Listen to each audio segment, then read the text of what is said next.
I'm going to call this Planning Commission meeting to order. The on-air light is on, so we can talk. Okay, could I please get a motion to approve the agenda? A motion to approve the agenda. I have a motion from Sherry and a second. Second. I'm sorry. Name? Billy. Billy, sorry, Billy. You're fine. Second from Billy. Any further discussion? Seeing none, all in favor say aye. Aye. And opposed? Motion carries. We'll go with this agenda. Okay, I also would like to get a motion to approve the minutes of April 18th, 2024. I'll make that motion. Thank you, I'll Kristen. second that motion. Motion and a second. A further discussion? All those in favor say aye. Aye. And opposed? Minutes are approved. Public hearing. I would like a motion to open the public hearing. I'll make a motion. Open the public hearing. Thank you, Jim. There's motions or second? Second. Oh, did I have to do that? All right. You can open it whenever you want. The public hearing is now open. Aaron Smith will go over the presentation. Thank you. Thank you. All right. Rolling your eyes at me.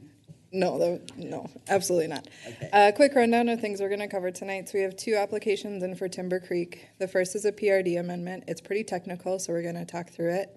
Aaron Schmidt, the assistant city engineer, is here too. If you have questions for him or for me, I want everyone to get a pretty firm understanding. This is a technical one, but it's pretty straightforward, so it's good practice for something that might come in our future.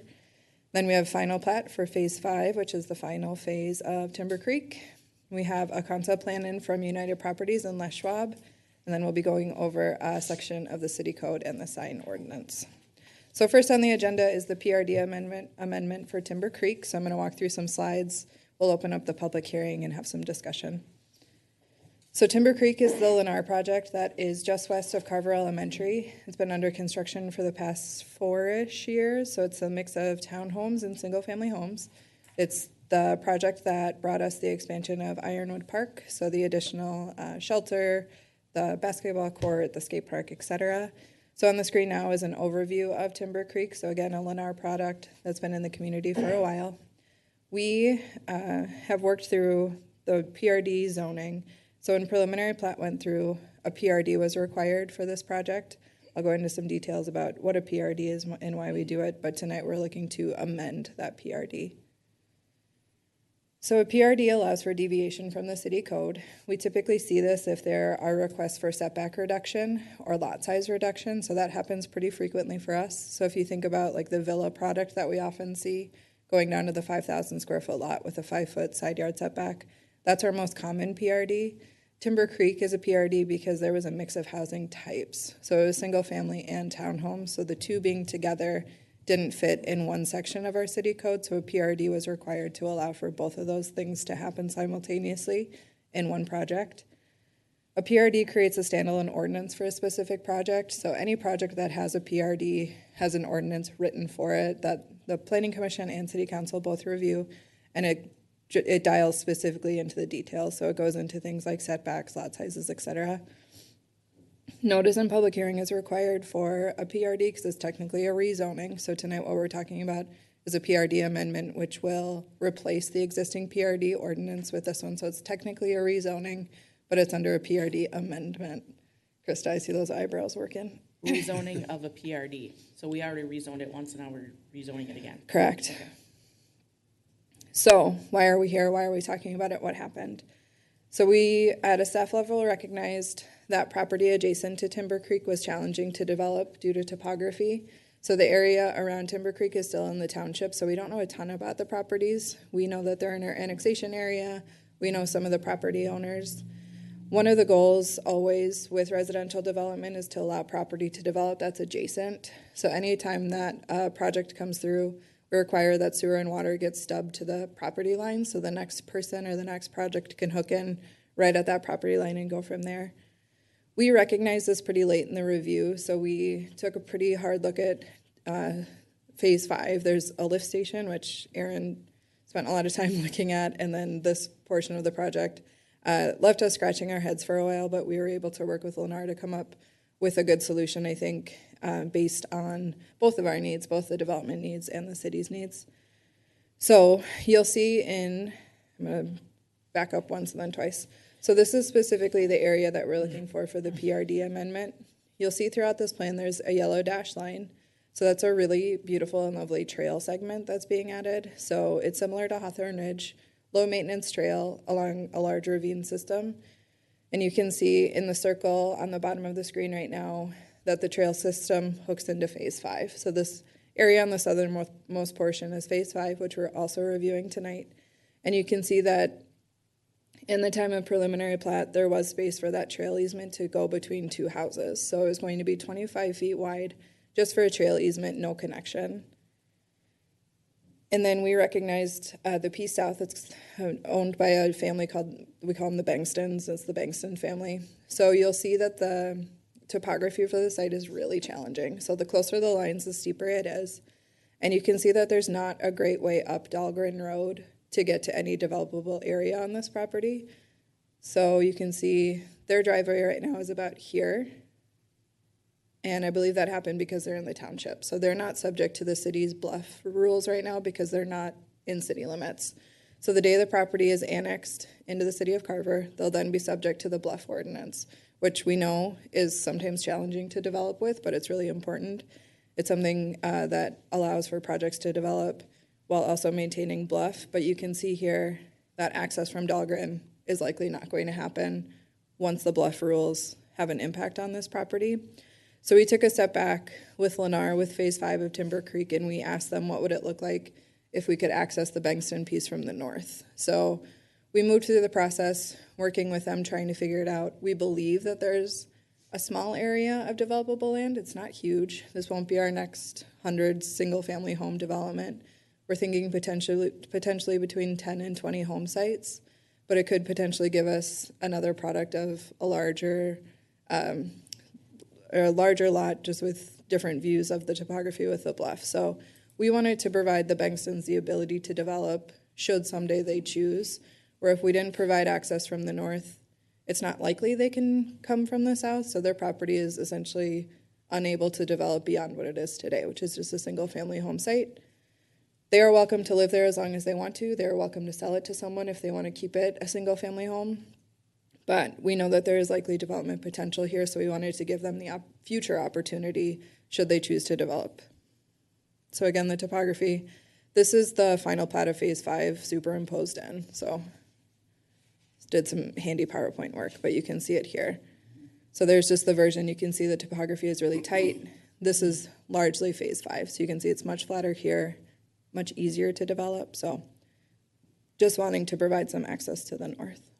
So what that does, we worked with Lennar. We talked about a lot of options. Many of them were terrible, but we got to one that we think is fair for both sides. So with the new street going into this area, lot 9 and lot 1 here become corner lots because there's now going to be a street there. So before it was simply going to be a trail access, but now since the street is going in there, they technically will be corner lots. In our city code, there's a 20-foot setback from a street to a corner, to the foundation on a corner. So the setback on these lots went from 7.5 feet to 20 on these two sides, which obviously was challenging. We started having conversations with Lennar. How can we squeeze it in? What could we take out? What could we lose?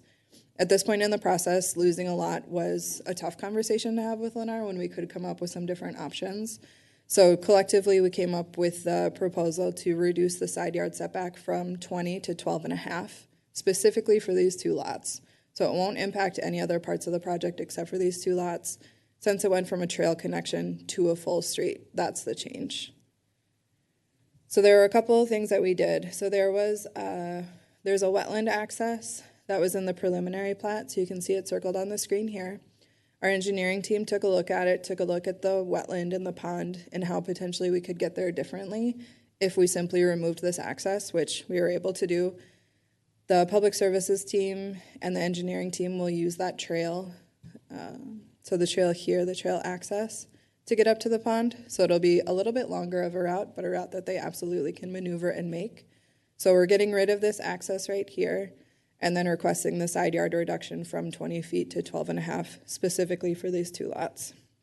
So this is the preliminary plat that was approved. You can see these two pieces that we're looking to change right tonight for the PRD amendment.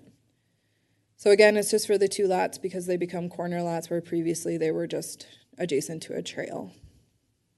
So the two areas on the final plat, so previously the preliminary plat was up. This is the revised final plat. So you can see here that that access point is removed. So there's going to be a pond right here. Instead of accessing it here, we're going to take Highview Road and loop around, which is accessible enough for our team. So getting rid of the access there and then again requesting the side yard reduction from 20 to 12 and a half. So what we're doing tonight is technically creating a zoning ordinance for a project replacing the current PRD. We're not looking to change anything else for the PRD. It's just for those two lots. Since they're going from just a standard lot, 7.5 side yard setback to corners, which would be 20. Since it's technically a rezoning, notice was posted in the Waconia Patriot, which is our new paper, and notice was sent to property owners within 350 feet, which is typical and set by state statute. So tonight we're requesting that the Planning Commission hold the public hearing related to this amendment and provide a recommendation to the City Council. I'm going to stop now. I'll open it up for questions. I know that's a lot of information that we worked really hard on for a couple weeks and just gave it to you pretty quickly. So do you have questions? You want our questions now or after the public hearing? Let's do questions now. Public hearing's open. Yeah. Okay. I have one question. I'm sorry, I'll turn this on. I have one question concerning where what is it? Highview. Yeah, where Highview comes out. So there may be development past Highview, but it won't be very much. Right? Correct. Like more than 10 units? Maybe. More than 20? No. Okay. I just wanted to make sure it wasn't going to be a busy road. We've seen a couple concepts that developers have tried to figure it out. The property was for sale about a year ago, and one of the concepts we saw had 14 lots, and that felt pretty tight for us. So I'd say somewhere between 10 and 20. So it definitely won't be a major thoroughfare. It'll be essentially a private drive. That's what I was wondering. Thank you. Yep. Anyone else have a question, concern, comment? Will it be a 26-foot street? It's proposed to be a 24-foot street with the 8-foot trail on the side to still get into the trail system in that outlet that goes parallel to the bluffs. So basically, as Aaron said, it's more or less going to be more of like a driveway feel. It's not going to be like a 32-foot street going down there. So that's why we kind of had to just kind of work together and see what made the most sense for that spot, given the fact that there's only going to likely be 10 houses or whatever that would be. As Aaron said, it's really tight back there, but we just didn't want to limit development potential if it could happen. So we always want to extend the sewer, water, and streets to the property line whenever we can. So.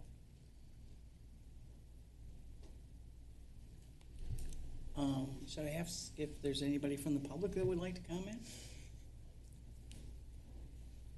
I guess there are not. Anybody else have a question or comment? I just have one. For the property owners themselves, when they purchase these lots, is there like a special notice that's given to them about the setback? And then how is their personal property impacted by that setback? So, like if somebody wants to put a fence in. So you can put a fence on a property line. This won't change in this situation. They're a little bit tricky on corners just with sight lines, but generally at the face of your house, anything beyond that, you can put a 6-foot privacy fence.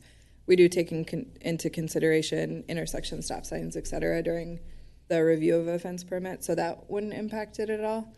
The PRD amendment or the zoning will be recorded against the property. So part of it will be, it's a little bit tricky to put it in someone else's hands, but Lennar will be responsible for it. They'll come in for a permit.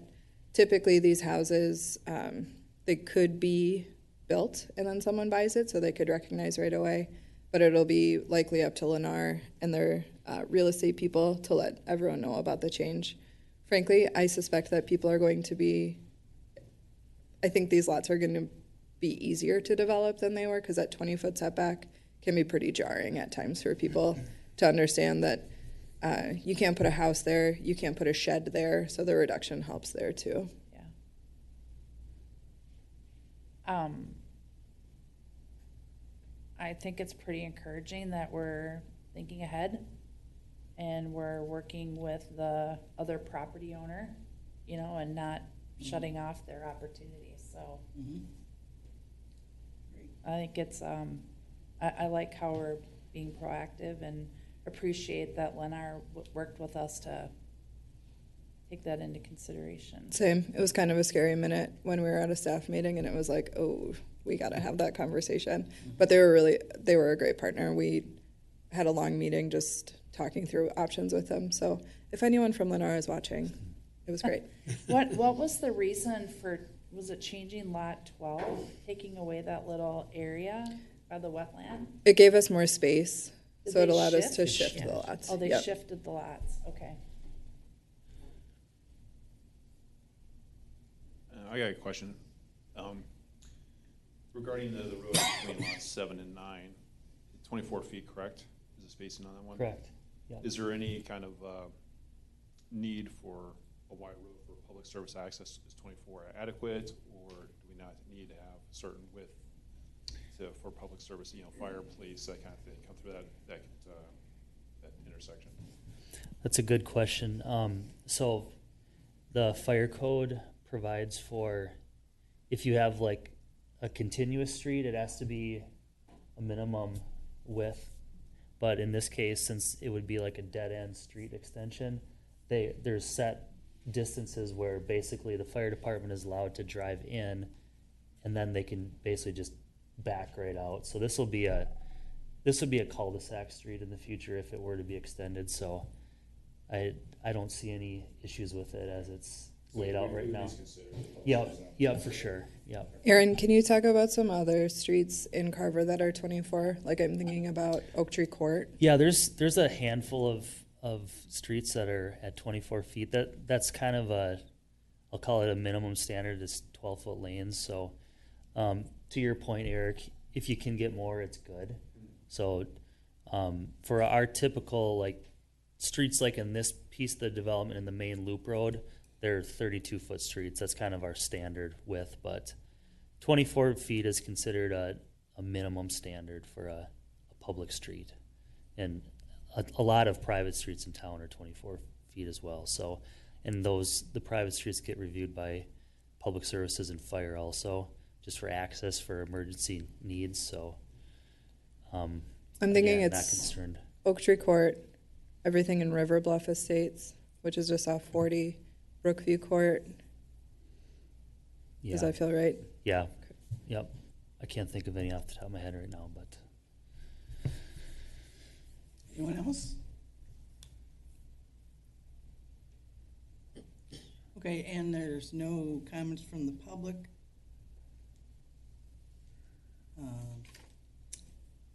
Since there's no comments from the public hearing will be closed. No further comments on this issue will be received at the meeting. Anyone providing comments should state their name and address. Since nobody did, can I please get a motion to close the public hearing?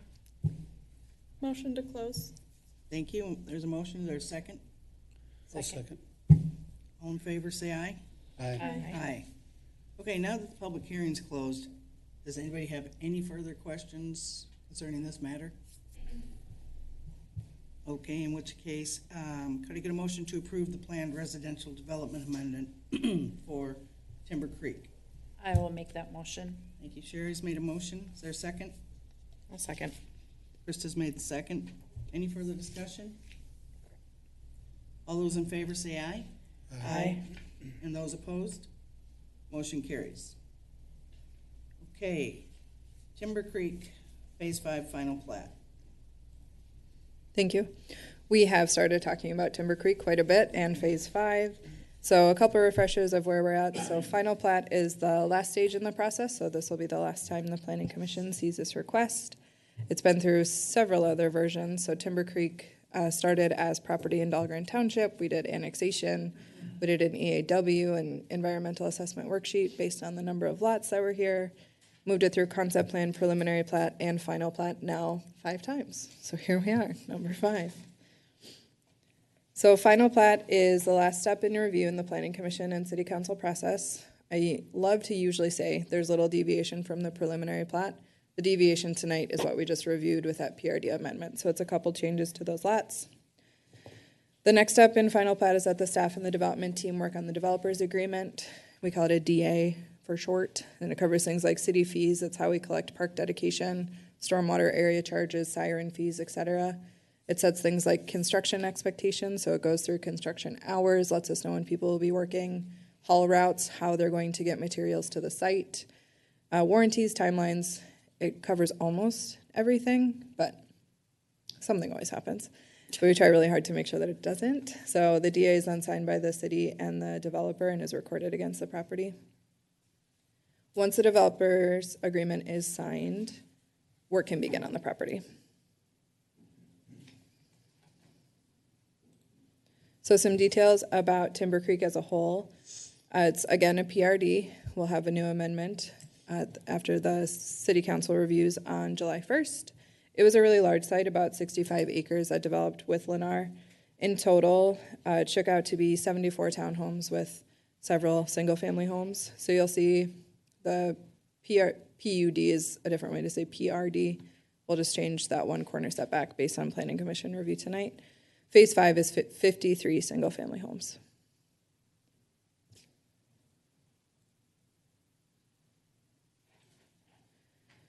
So the image on the screen right now is their phasing. So phase 1 is in the blue, so that included the townhomes, single-family homes, and the expansion to Ironwood Park. Phase 2 was the red, phase 3 in yellow, phase 4 in green, and then phase 5 is again the southerly area here. The plat is on the screen now, so again, a really technical document that shows outlots, easements, lot layout, etc. These are the same image, just rotated. I know it can be tricky to look at these and get your bearings, so they are the same. They are not different. So you can see the access to Highview here, and then that shift that we just talked about with that PRD amendment. But in general, this is the layout of the 53 additional lots for Timber Creek 5. Erin, can I ask one question? For sure. So you mentioned we made amendments to those corner lots. Mm-hmm. We're going to put that in that grid you were just showing. Yep. Does that impact any other corner lot in this phase, or is it specific to those lot numbers? It's specific to those lot numbers. Okay. So I'll write it in the updated PRD ordinance that it's just specific to block blank, lot blank for those two. Thank you. Yeah. Something we talked a little bit about, but something I am personally really excited about is the trail factor that comes in. So we talked about that big ravine trail with phase 4. They started that construction, but phase 5 will also have that connection in the southerly area. Just a teaser, and maybe it won't ever come to fruition, but if I say it here, it might, that Carver County is working on a regional trail to connect Carver to Waconia, and they started to eye this corridor as maybe an option to connect these two. So we're working really closely with them to attempt to connect that portion of our trail into their larger regional system. So you can see throughout the screen how it connects into the greater system. It'll be a really well-connected neighborhood with a unique trail feature with the unimproved area along that ravine. Something that's always a little bit fun and interesting is a landscape plan. So throughout the project, it's 2 guaranteed trees per lot, and then some generous landscaping in other shared areas. So some versions there. A couple examples of what the homes look like throughout Timber Creek. So that is all I have for you. I'll open it up for discussion and comment.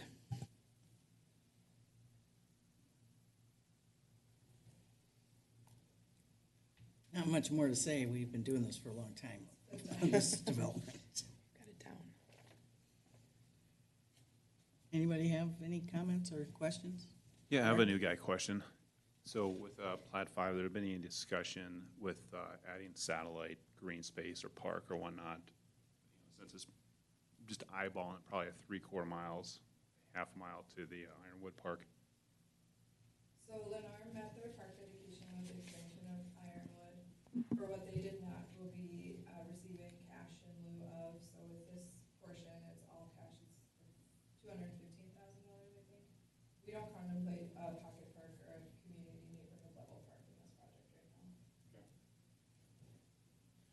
they're getting an awfully nice trail. Yeah. There's also Olson Park is in Carver Hills, so there's a park here too. Mm-hmm.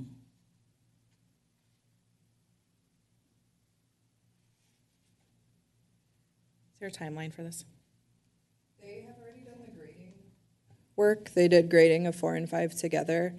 This has felt the least urgent that we've had, Lennar, so I would say they might do some work this year, but I'd say next summer is probably when they'll start in earnest.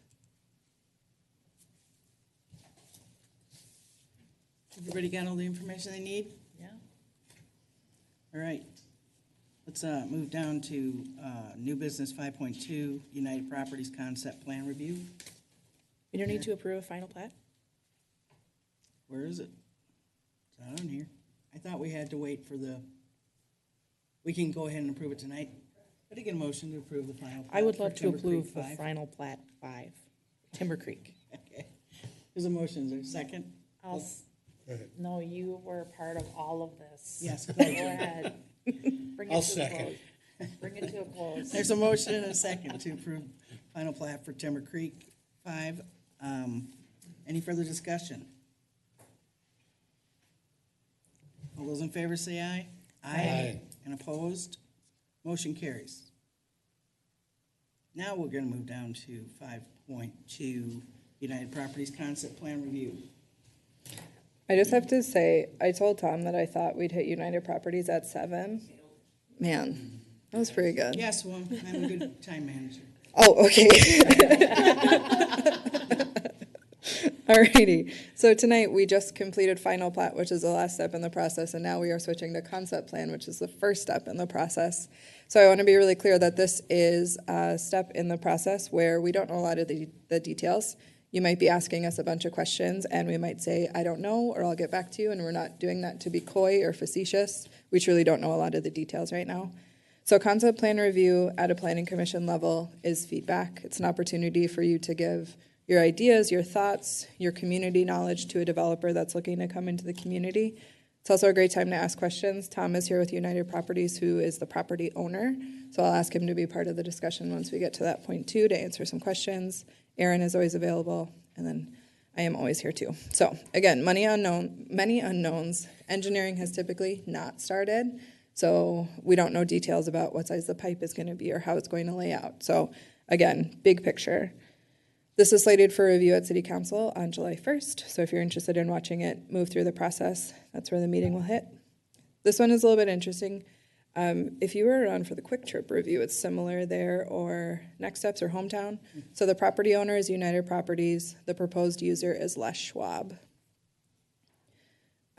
We are potentially getting a member of the Les Schwab team, but my Zoom keeps kicking me out. So I'm going to maybe be a little preoccupied by that if I keep looking at my screen. But we'll keep going. So talking about location, we are in, if you haven't been on the Planning Commission for a while, we call it Carver Commons. I don't know if anyone else does, but it's the property with Quick Trip, Next Step Learning Center, Hometown Bank, a couple other users that can join our community. One second.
So Carver Commons, the corner of JCP and Highway 212, the site is great for a lot of access off Mineral Drive as well.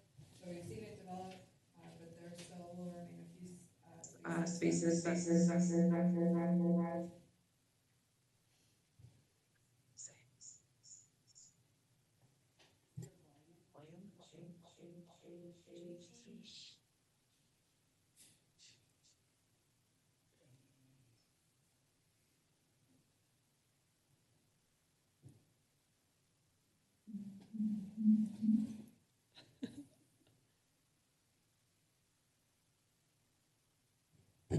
Okay, I fixed it. We had to do this during COVID, and I was so excited when we could stop, and now it's back, and it's a little tricky. Okay, let's power through. All right, so some site details. In the comprehensive plan, which was on the previous screen, you can see it circled in red, which means the property is guided for commercial development. It's zoned freeway commercial. Utilities are available through Monroe Drive. We've anticipated development on the site for a long time. We have planned for it. There are utilities available. Something that's a little interesting is that the streets are private throughout Carver Commons, so the city is not responsible for maintenance of them. So it's like a commercial HOA that takes care of them. And there will be a new access with this site, which is really exciting. So there's access obviously from Monroe moving south, but there also will be a slip right from Jonathan Carver Parkway. Thinking through our freeway commercial district, permitted use is right up the Les Schwab alley. Ooh, that was a cute car pun. Retail sales or personal service businesses involve repairing motor vehicles, et cetera. So they've reviewed this information. Les Schwab fits into this category with the vehicle size, with the gross pounds. So on the screen now is the concept plan that United Properties, the property owner, has submitted. So to get your bearings a little bit, I've labeled Next Steps, Quick Trip, and Hometown Bank and Mocha Monkey. So as part of this application, the proposal is for construction of those private streets, as well as creating Block 1, Lot 1, that will potentially develop to be Les Schwab should the project continue to move forward. So part of the request tonight is reviewing those private streets, reviewing that lot to be created to potentially be sold to Les Schwab for development. Here it is imposed on the overall site plan or the site. You can see where the private street ducks in there a little bit clearer. So it'll be Les Schwab will access directly from the south from that slip right. And you can see that the private street goes straight up from Quick Trip. So straight north from Quick Trip and then over. We have also contemplated that slip right for a really long time. As part of the Jonathan Carver Parkway project, we worked really hard with Carver County to preserve this area, that we wouldn't have to rip it up in a couple years when the property develops. So we worked really hard with them to allow a slip right into the site, just knowing it would be commercial, that a secondary access would be really important. So you can see in the striping and in the curb work that it's already there. Carver County is aware of this project coming in. They will do full review at preliminary plat, but again, something we've planned for, will not be a surprise for them. So it'll be an additional access into the Carver Commons site. As I talked through it a couple times, there still is developable space. So you can see the property north of Hometown Bank will still be developable.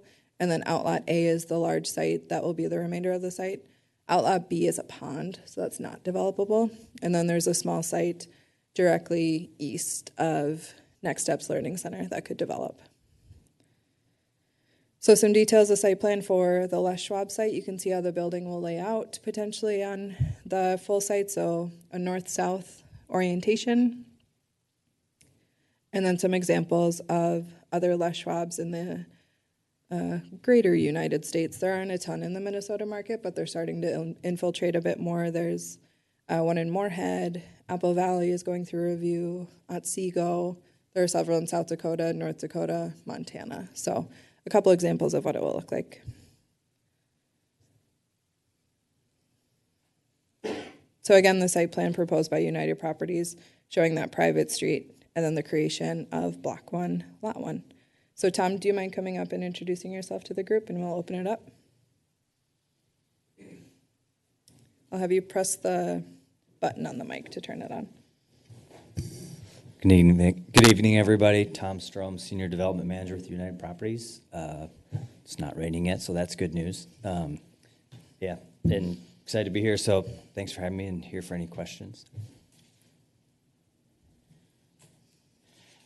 Aaron, I have one, I don't know if this is just a typo, but I just wanted to clarify. So in the write-up of the staff document, it's articulating that there's utility capacity for proposed homes. Oh yeah, that is a typo. I think that's a typo, It sure right? is.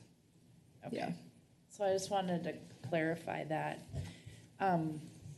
Any new commercial development, I think, is exciting in the city. The one thing that worries me is the visual appearance of the structure especially, coming down the JCP corridor, and how is it's hard with the preliminary picture that you have a canopy that's on the street side. So what, is that like the finished side or front side of the building, or is that what the back side is my question. Do you want to go back to those pictures? Yep. Well, I don't know if Ron is on. Ron is, He's not at yeah, this so moment. Okay. he'd be more well-suited to probably describe.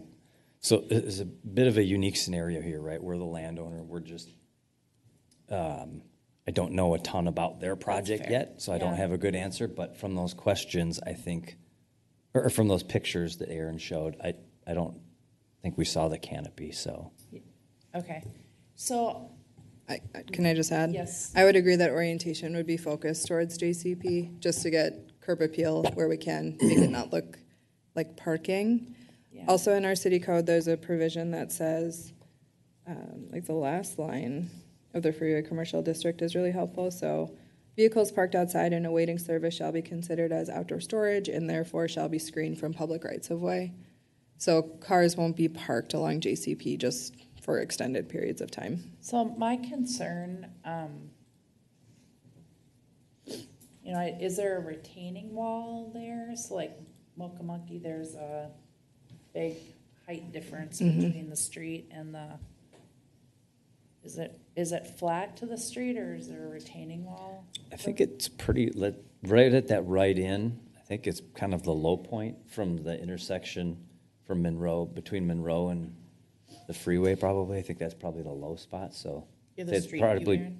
pretty close to at Aaron, grade. your picture might show it too. Yeah. That construction picture. Oh, But to it's Tom's pretty point, I think flat. it's pretty flat there. It's pretty flat. But if there are things that would help, so if it's like landscaping or other feedback you want to give, now is definitely the time. Yeah, so can I reference another project? Sure. Okay, so visually, it is hard to drive by where the veterinarian clinic went in, that building.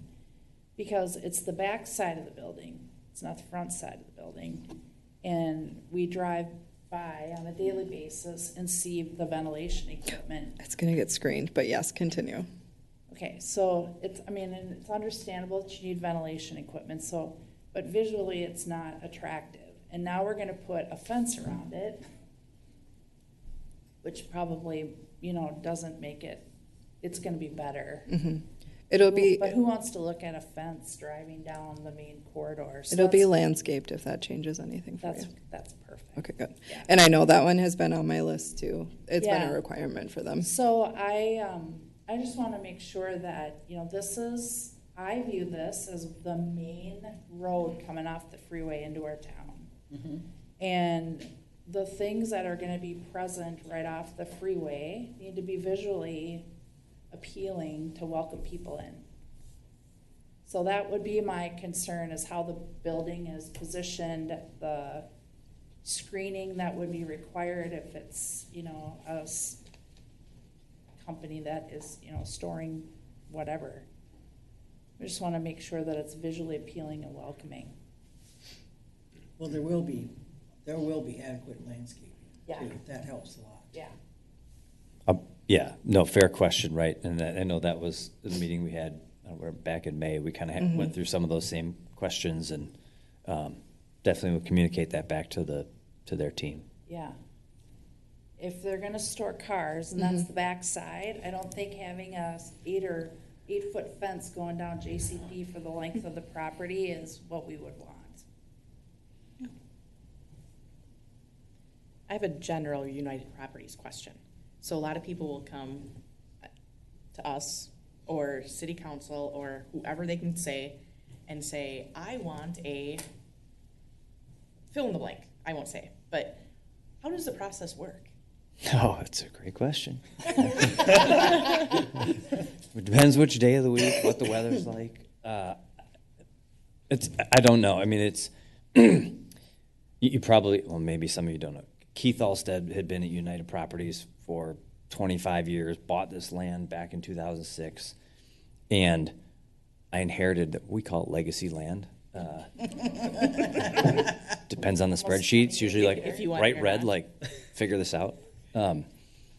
So in this case, sometime we have a broker. You probably see the signs up there, right? Cushman Wakefield.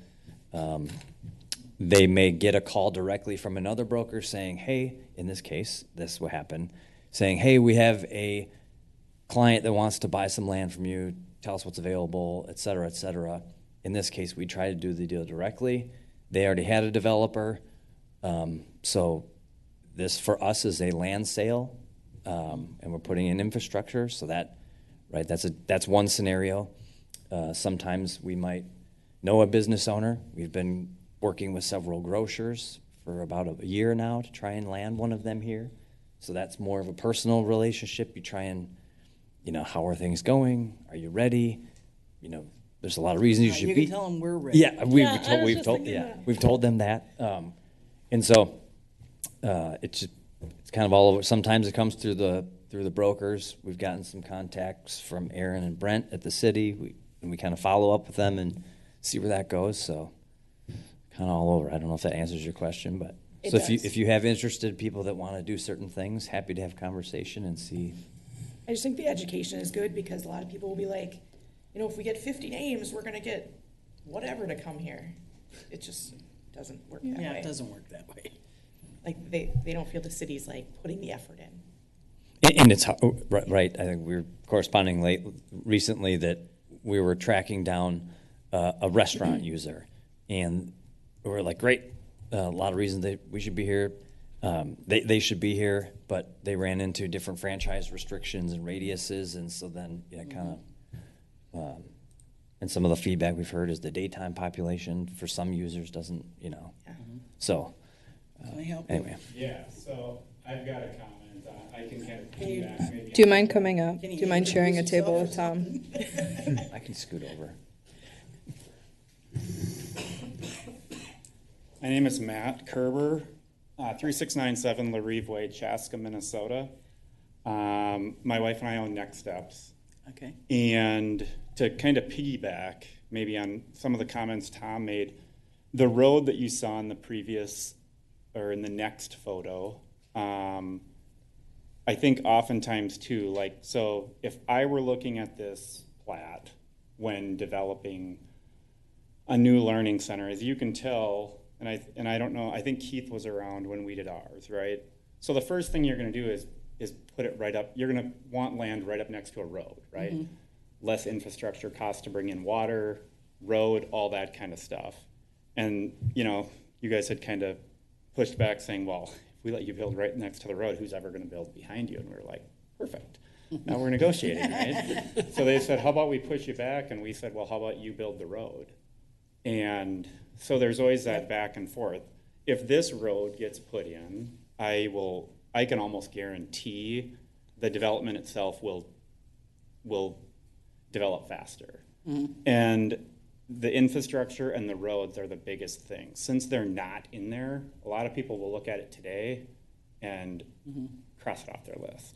Mm-hmm. So this is going to change things, I think, drastically. Mm-hmm. The reason I'm here, so that road, the north and south section, there's quite a drop-off right there. My question was, what is happening with that? Is that getting leveled off? Is that going to follow the existing elevation, or what is kind of the plan for that? Yeah, well, this is great. We're meeting tonight for the first time.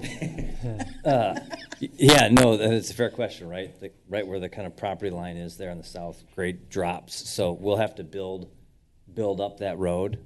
And we've kind of started with our civil engineering team to look at that. So we'll have to bring the grade up a little bit and then figure out how that meets up over with the right in. So we'll have to bring the elevation up. Yeah.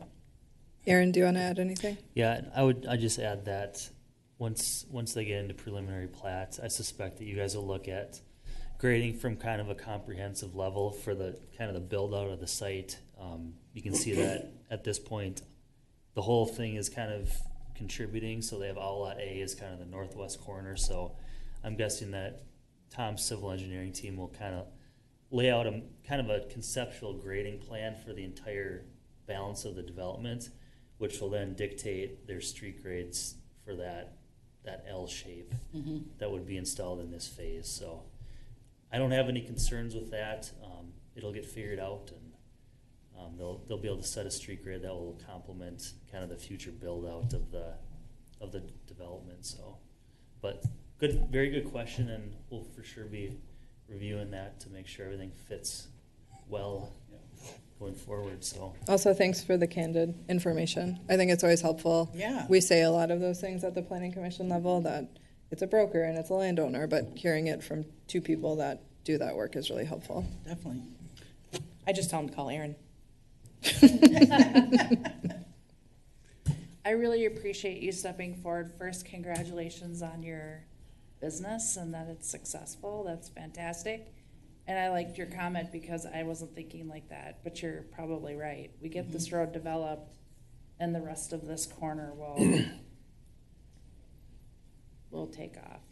I mean, that, and right, candidly, that's always the balance of Yeah. of speed to market is important, and that is one thing we've heard about our site compared to some other ones, and so we're kind of excited to extend the streets, the sidewalks, the trails, the utilities, so that when the next person comes in or the LOI comes across our desk, it's more certainty, right? Timing and cost and all that stuff. So I just wanted to add the right in there is obviously just a one way until it gets wider, and I believe that serves as kind of a right in for trucks as well, but they all have to go back out to Monroe through the main north-south road.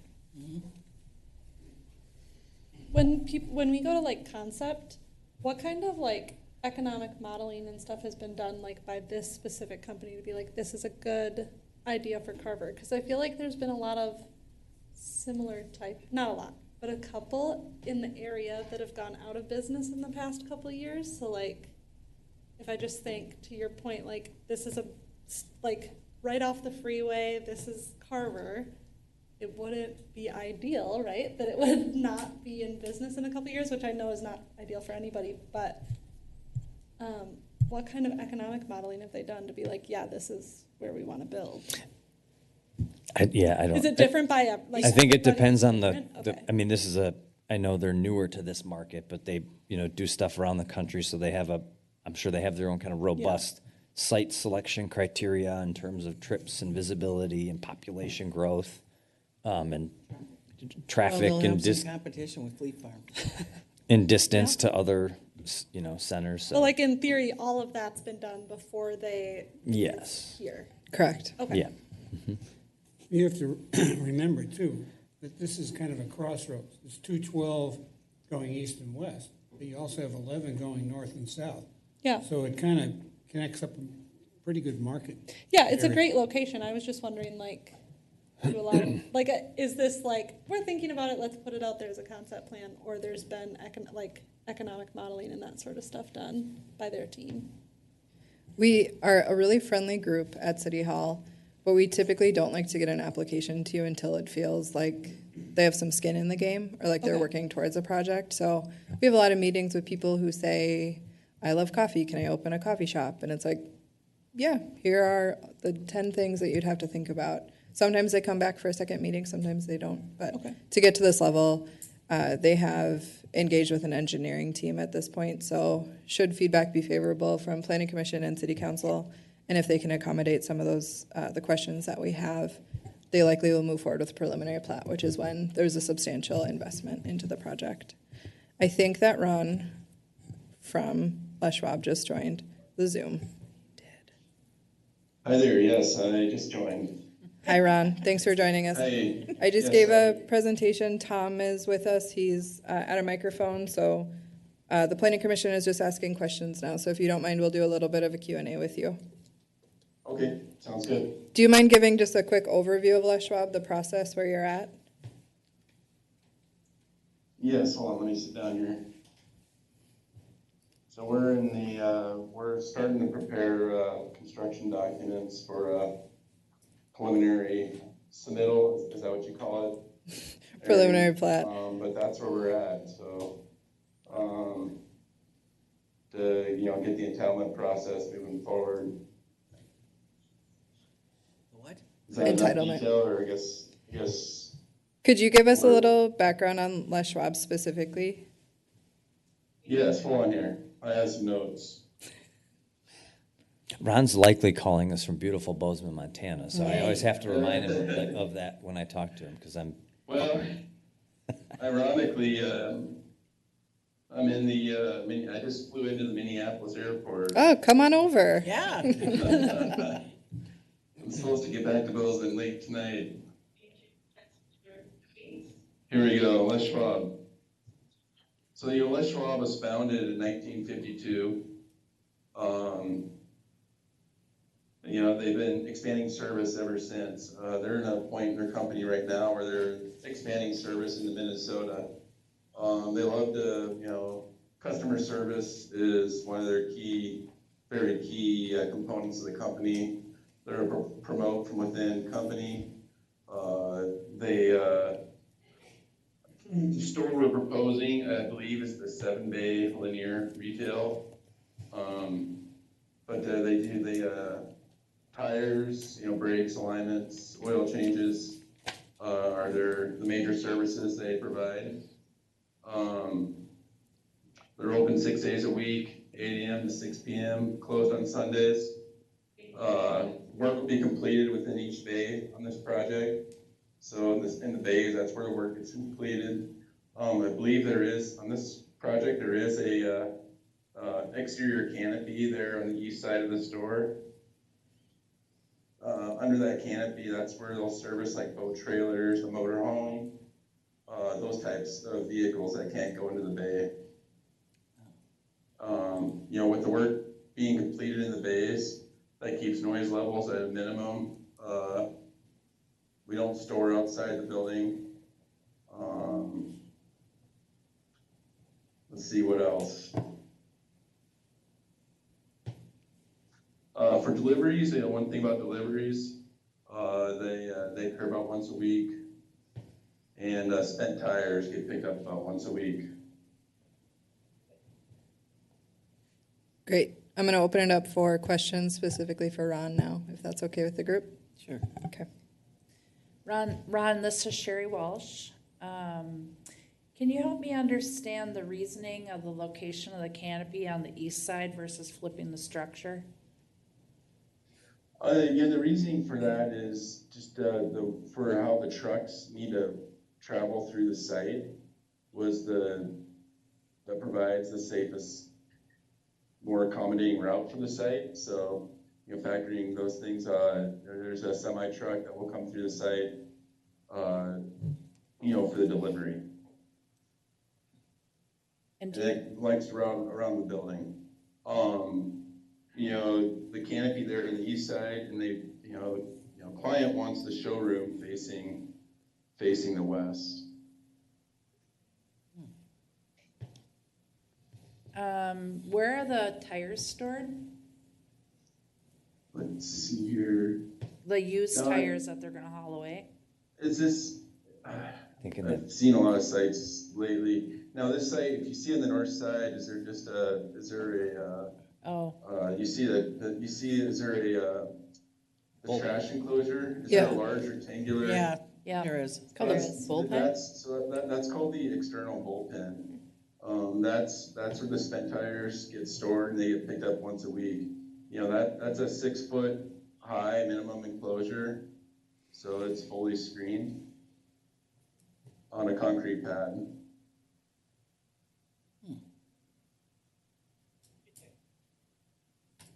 Anyone else? Questions? I have a question. So Krista Godell, how many employees are planned to work here? So 7 bay, so this 7 bay, on a given day, it's about 10 employees.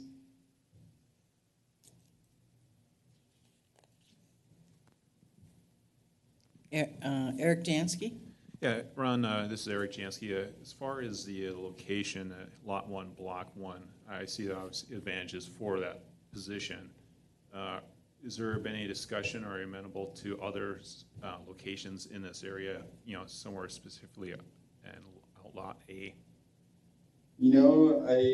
Tom might know more about what locations have been discussed, but this location is really the focal point right now. Is it a kind of an all or nothing? Either block one or nothing?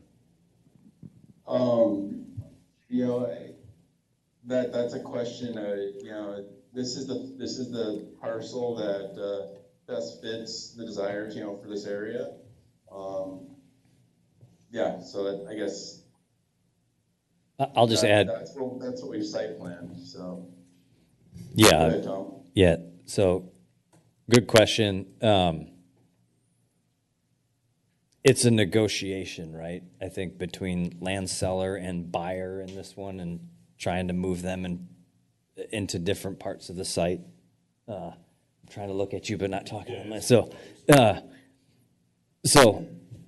think that, when we were approached about this, we said, you can go here, you can go here, you can go here. I think a lot of people want to be on the kind of that visibility on that portion of the site, and I think that's why they landed on that site. So that probably doesn't answer your entire question, but.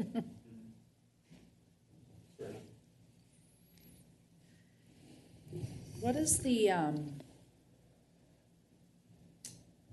the driveway look like on the west side of this? So whatever the next lot that sells, what does that drive look like between the properties?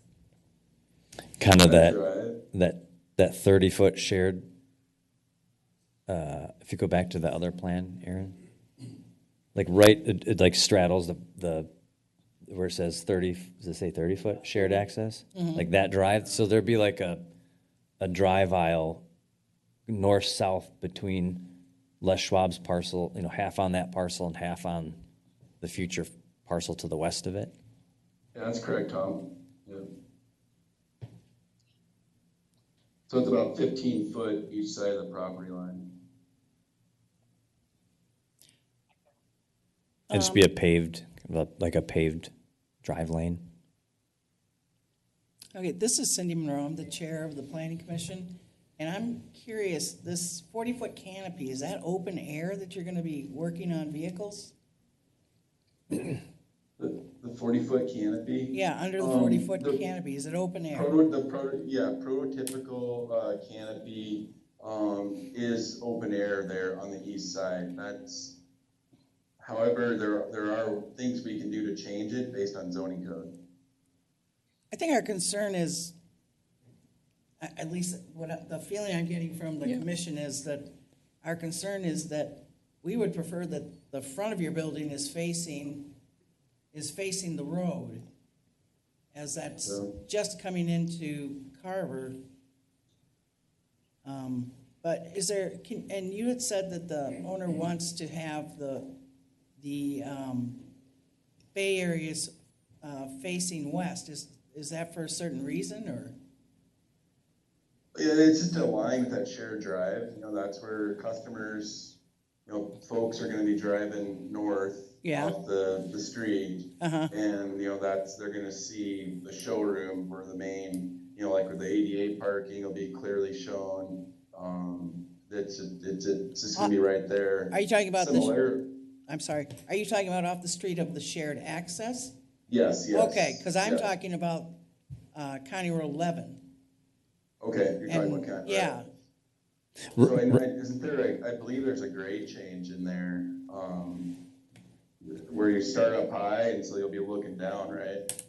So Ron, this time I don't remember when you joined or didn't join. I think Commission Member Walsh asked, really kind of what's the front of the building, what's the back of the building, and I think their concern really is that this is the kind of front entry to Carver, if you will, right? So, all right. And I think I heard you say before that the way you've laid it out now really is kind of facilitates vehicular movement the best, right? Right. In terms of coming off the shared drive and getting to the parking, as well as the loading and unloading deliveries or, trash removal. Right. Well, maybe we could have some landscape screening on that east side. Yeah, that's an idea. That's a good idea on the east side. Basically an enhanced landscaping plan for that east side. Yeah, Yeah. And where we're at now in the process, your feedback could be explore flipping the building. What would that look like? I don't know Yeah. if we'll come back and say, yes, it works out perfectly, but we can explore it and see if it's an option. I would like that. Yeah. Yeah. Ron, this is Sherry. Hi, Sherry. Hi. So Sherry Walsh, Tom referenced me. So here's my concern, just so you can hear it. So this is I view this as the entry point into the city of Carver. Okay. And this is going to be the first property that people are going to see coming south from 212. And my preference would be that they're not looking at the back of a building. They don't see a bullpen that's 60 feet long and 20 feet deep that is storing spent tires. That's my concern. We want to make sure that we're presenting Carver as a welcoming, environment in town. Right. So my concern, I didn't understand what the canopy was. Now that you've explained that there's going to be vehicle maintenance in an open air canopy, that doesn't give me the warm welcome, aesthetic look that I think our town would want. Okay. If you flipped the property, spun it around 180, I think that would look nice. Okay. It's just my, my 2 cents. All right. I think there might be a No. general consensus here on the commission that's kind of, or the board, that's kind of what we're looking for. Yeah. Okay.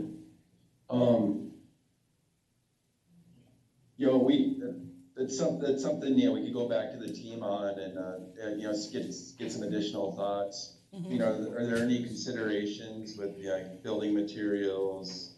I mean, the enhanced landscaping plan on the north side and east side? Because there are options for building materials for, the bullpen and the trash enclosure. Yeah, we're looking at some photos of some of your other locations, and I don't see, is there one with a This is a canopy right here, isn't it? Squint really hard. Yeah. Oh, yeah, I guess I can see it, sorta. Oh, yeah, way Yeah. out Yeah, depending which geographic location you're looking at, it's all based on zoning code and how which prototype gets used. Okay. So, the steel siding look is not my favorite. I'll be honest, but Aaron, don't we have,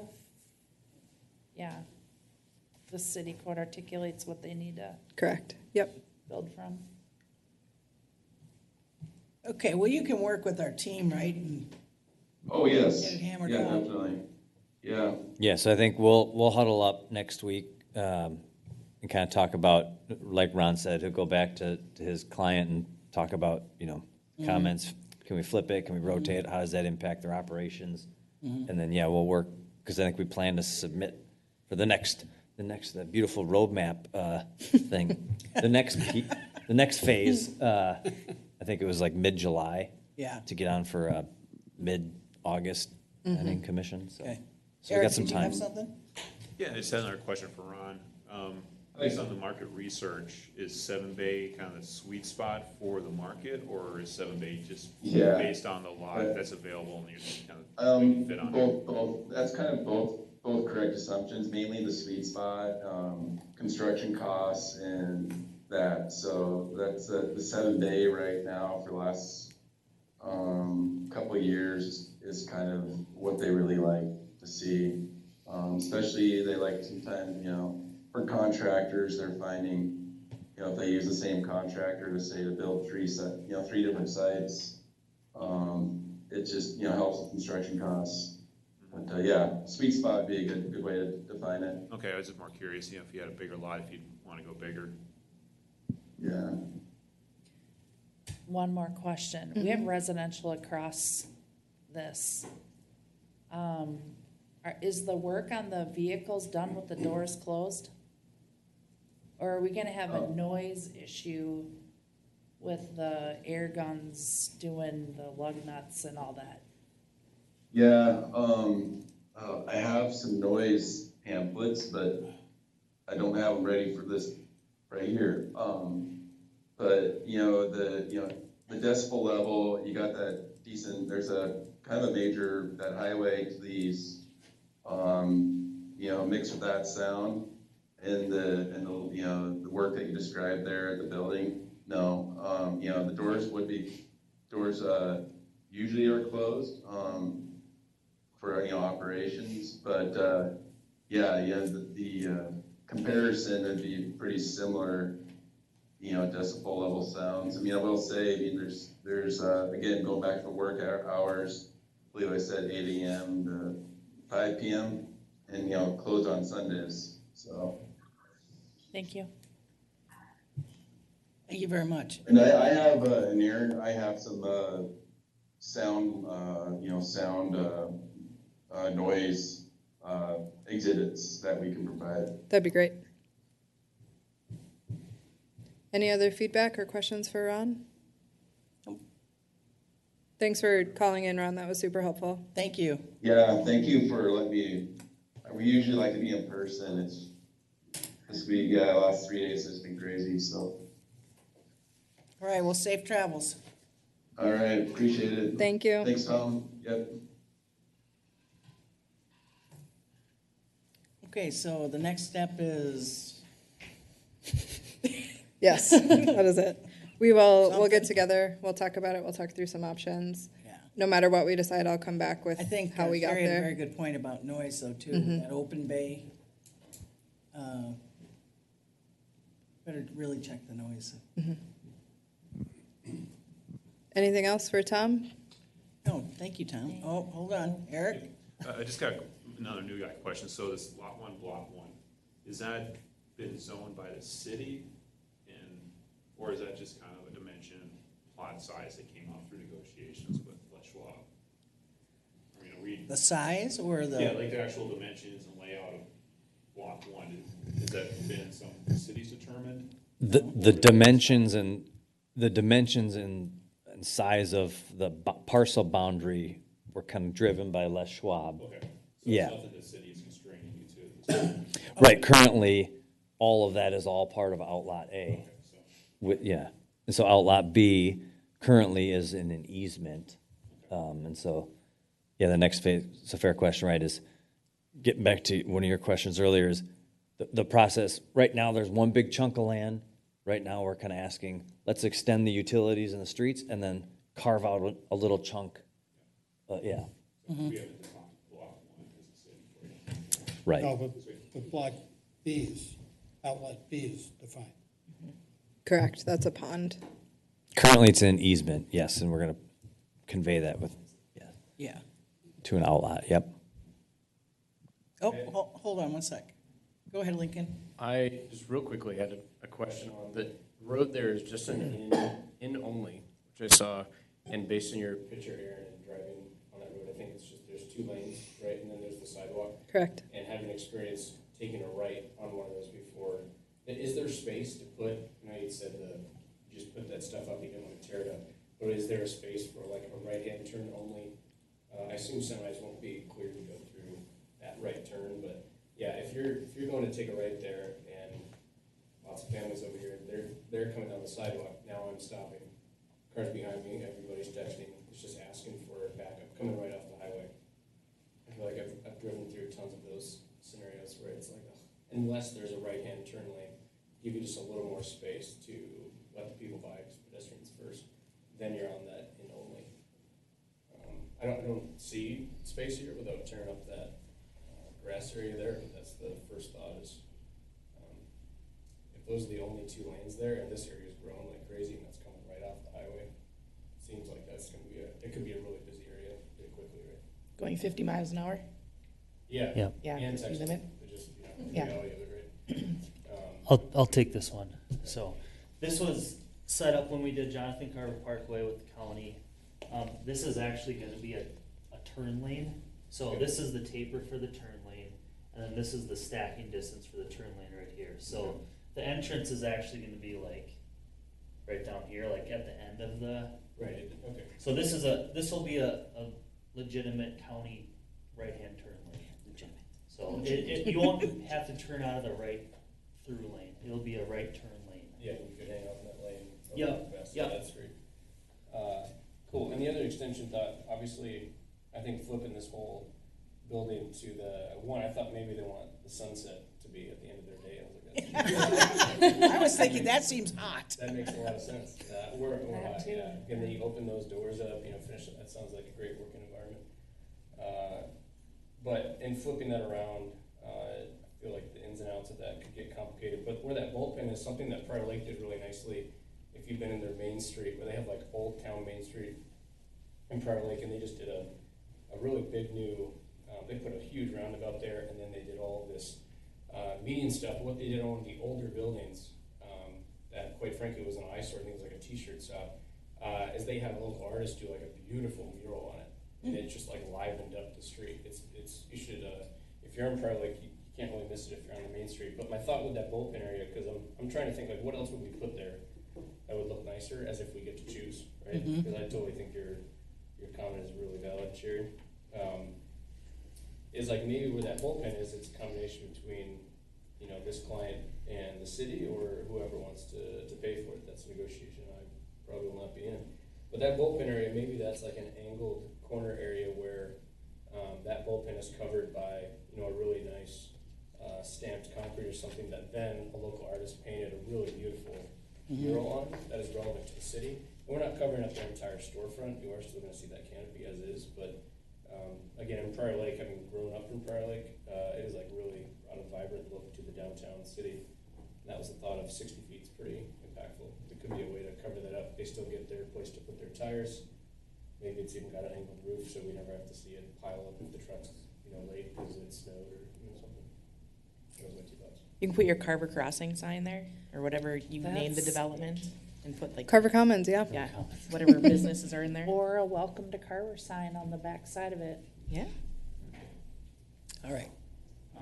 Couple thoughts, like, Matt, I'm sorry to be a pain, but can you come up to a microphone? Matt Carver, again, 3697 Lurie Voy, Chaska, Minnesota.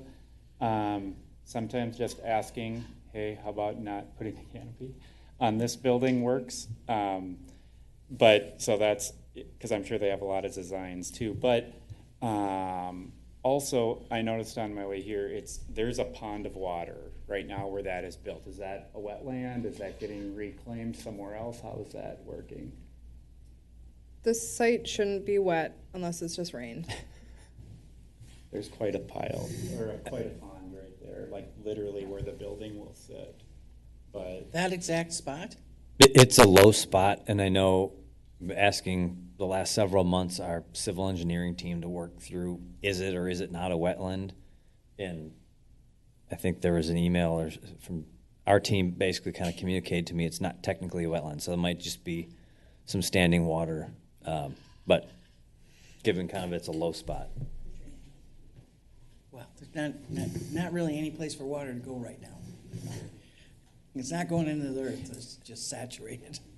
And I just want to clarify, I think Ron's not on anymore, I don't think, but Ron's team and our civil team, as we look through, as Aaron said, kind of a broader grading plan and figure out how topography goes, especially as it relates to the building, the canopy, and then the bullpen, I think grade will probably come up a little bit, So I think that's one thing we'll look at, but I think as you're coming south, it might be a little bit more shielded by some of the topography of it. So we can kind of maybe see if our teams can figure out what that would look like. Build it into a hill. Yeah, I think Yeah. won't be totally buried, but I think grade does start to come up. And so one of the things Ron's team will have to look at is that enclosure acting as somewhat of a retaining wall anyways. I just don't know that. Yeah. Okay. I was surprised to hear Ron say that it was like they wanted the front of their building to be the back towards the freeway, because I would think you would want it for like visibility to more people. You would want the front to face. He does, it seems like, I thought what he was saying was that he wants the visibility from the road that's inside the development. Yeah. So when people drive in, they can see, oh, this is where I need to go get my tires. I think that's. It's like not somewhere you typically drive unless you're purposefully. Yeah. Like it's not like a boutique Well, and where also- you're like, you know what, I should stop Also, there. he wants the building like that because it's easier for the big Yeah. trucks to get in and go. into That the one makes community. sense, but Yeah. when he was saying for like visibility, it feels like if you flipped it, the visibility would increase substantially. Well, he's probably counting on signs for that, Yeah, maybe. maybe. He hasn't seen We the can sign do ordinance. that next. All right, anybody else have? Maybe you could put up a big silo. Yes, maybe.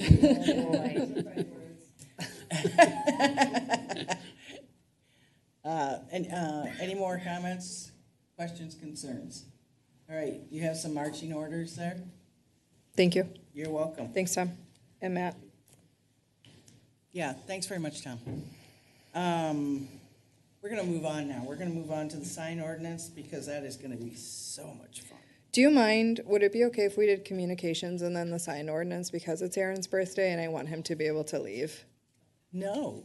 I wouldn't object to that. Thank you. Yeah, let's do that. Okay. Okay. We'll move to communications. I have a couple things and then I suspect some people might have some questions related to the flooding, so. Okay. Number one, Lions Park pickleball courts are under construction. We're hoping to have them open in the next couple months so that that whole site looks really different right now. We finally got our DNR grant agreement back for Creekside Park, so we're bringing plans and specs through. Tom, you can leave too. You don't have to stay if you don't want to. Oh, yes, you do. You get to sit through the sign ordinance.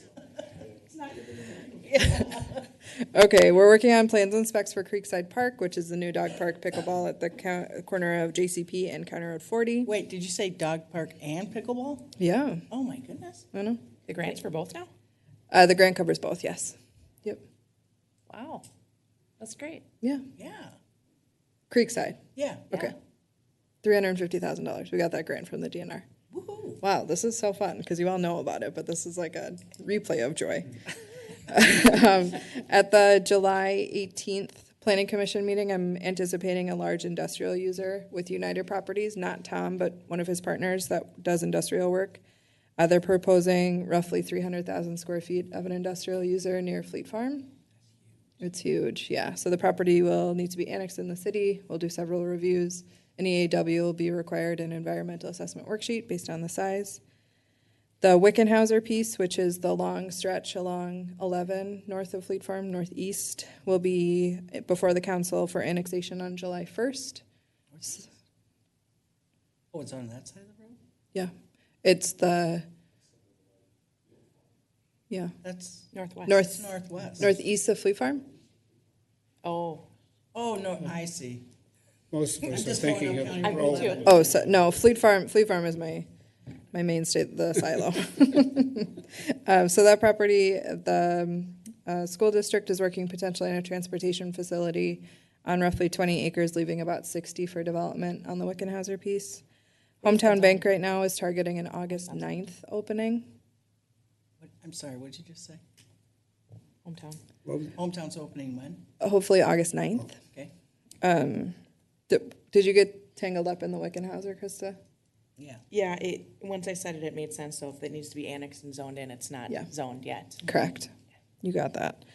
And then Carver Oaks, which is the last CDA project, they're 43 senior specific near Carver Commons and Carver Place, is in for preliminary plat review. So I'll anticipate probably a late summer, early fall review of preliminary plat by this group. Okay. Okay, the birthday boy. If you have questions All right. about flooding related to Main Street or community, feel free to let him know. Should I just give an update? Yeah. Okay, so Are you- obviously, as everybody knows, the river's coming up, and it's coming up pretty quickly with all this rain. So we have a really nice team established here at the city at a staff level. So it includes Brent Merrick, Paul Schultz, Eric Menth, Callie Trimbo, and myself. And we're in pretty much constant communication with each other on, multiple times a day. And we have a nice plan in place right now.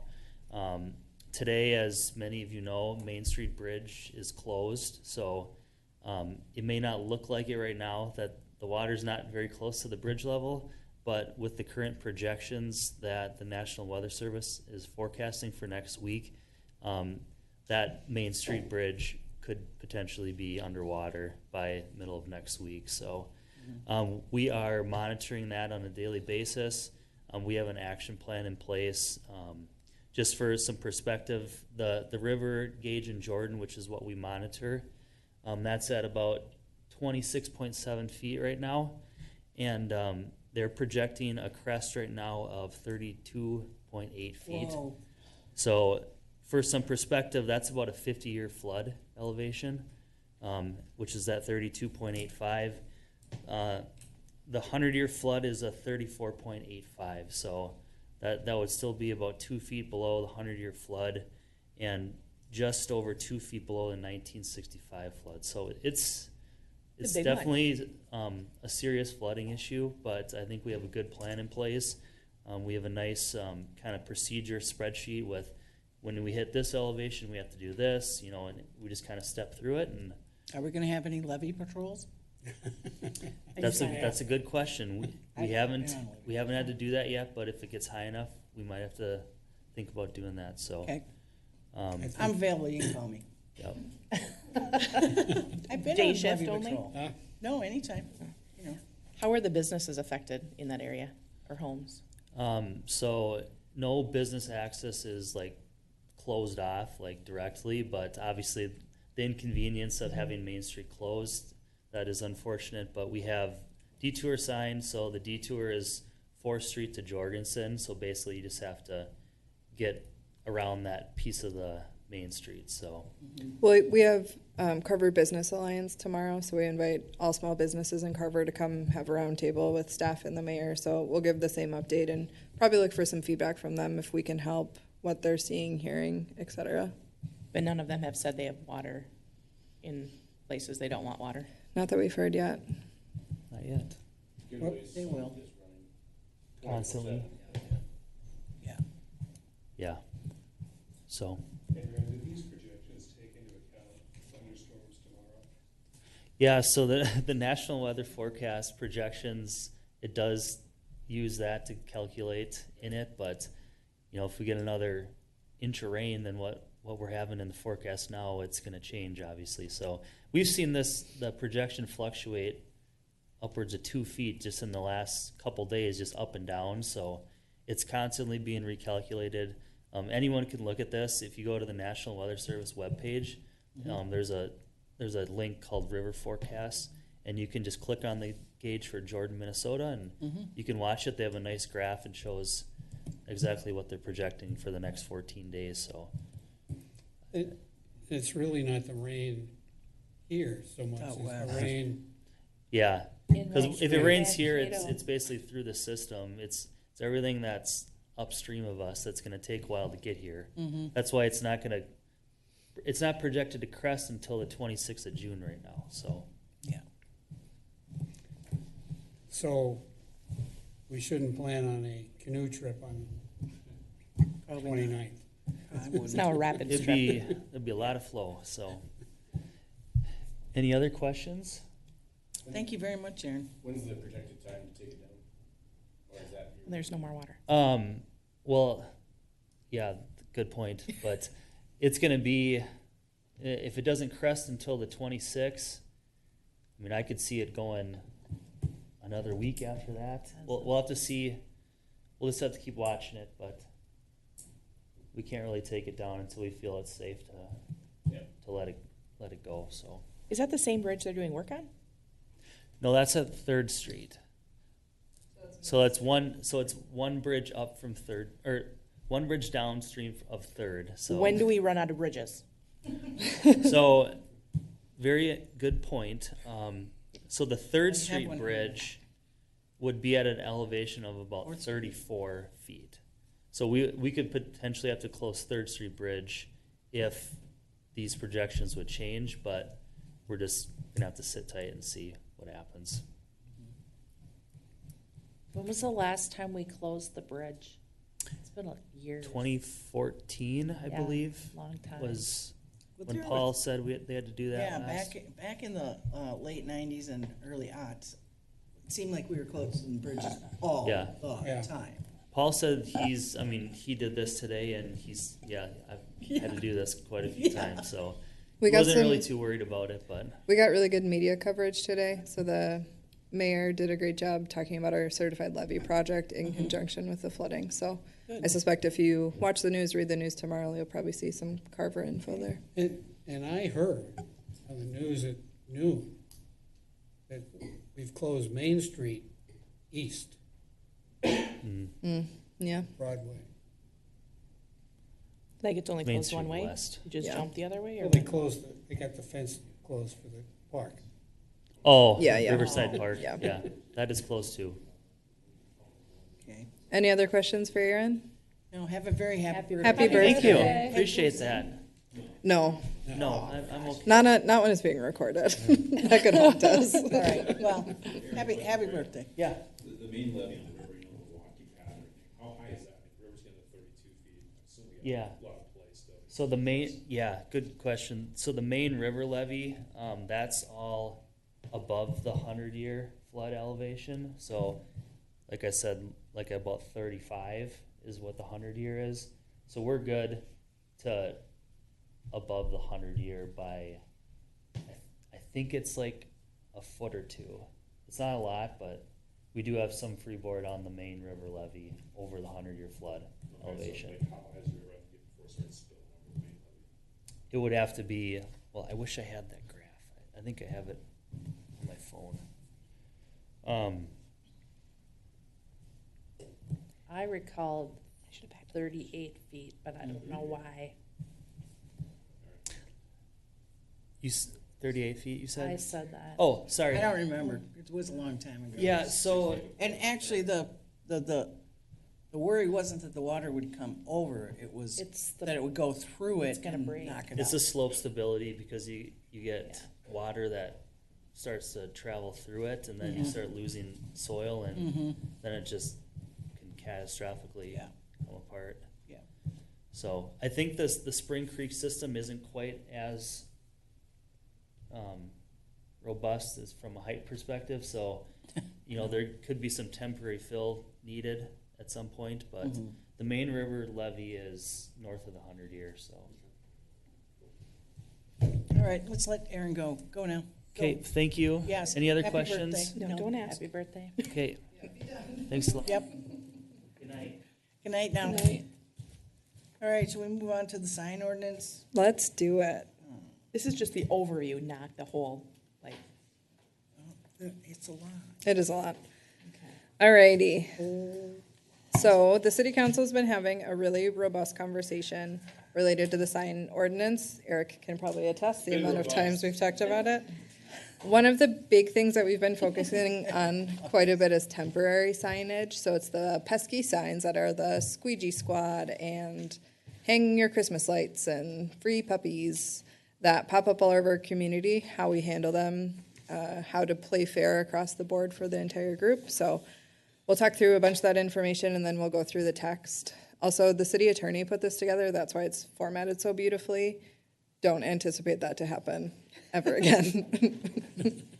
So the sign section lives within the zoning ordinance, which is why the planning commission is tasked with this review. Tonight, we'll be looking for some planning commission feedback, and then at a future date, we'll do a public hearing since it's part of the zoning code and will be an update to that. So tonight is just discussion, get your feet wet, ask some questions.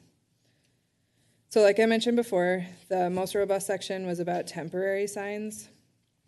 So this is directly from our current sign code, and it was for Carver of yesteryear, I think. So it was really focused at the occasional shops. So when the stores downtown would be open one weekend a month, they were able to provide signage. So that's where the signage shall be permitted during, beginning at 6 a.m. Wednesday through 9 p.m. Sunday. It was really targeted at that occasional group. The blanket of downtown has changed since then. Obviously, there are a lot of businesses that are open, a more traditional schedule. So this feels antiquated and outdated. So thinking about revising that to allow signage for businesses that are open all of the time. Something that we struggle with quite a bit is number 5, which is temporary signs must receive permission from the underlying property owner. So we see a lot of signs pop up on city property, and they don't get our permission, obviously, because our current code does not allow for temporary signs unless you have that permission, which they typically don't.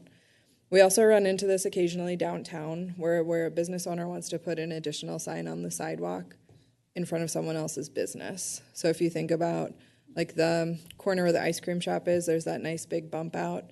To put a sign there, you need to have the underlying property owner's permission, since it's part of their right-of-way, the area they need to maintain. So that was also a little bit of a snag that we hit last summer. So thinking about temporary signs and then the permission from the underlying property owner. Some examples of the... When you say underlying property, so the property that's adjacent to the sidewalk. Correct, yes. Some temporary signs that we see, this is where it gets really tricky, is that some of them are community, and we want these events to keep happening, and we want people to go to them. So fish fry is great, but it gets a little bit tricky when it's businesses that don't exist in Carver and aren't community-related events. So right now, my team, the building inspector and the building official, are tasked with removal of temporary signs. They hit the community roughly once a week or whenever they're out on inspection. And if it's on city property, they pull them.